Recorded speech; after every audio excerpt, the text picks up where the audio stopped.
বিয়ে বাড়ির ৩ দিনের বাসি খাবার দেখতে পাচ্ছেন, রোস্টগুলি ছুটে গেছে, হাড় বের হয়ে গেছে, ঝুটা মাংস।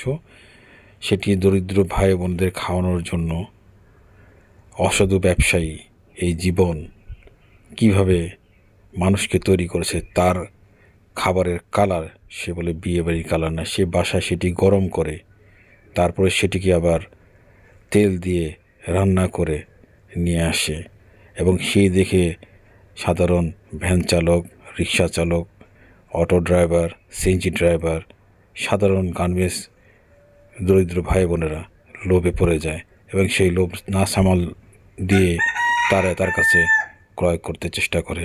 এবং এতে কিন্তু অনেকে আমার ভিডিওতে কমেন্টস করেছে, ভাই এটা আমি কিনেছিলাম, খাওয়ার পরে আমার খারাপই লেগেছে, এর মধ্যে কোনো কিছুই নেই, এটি ঝুটা মাংস। আপনি ঠিক বলেছেন। অনেক কমেন্টস দেখতে পারবেন আমার ভিডিওতে গিয়ে ভাইরা।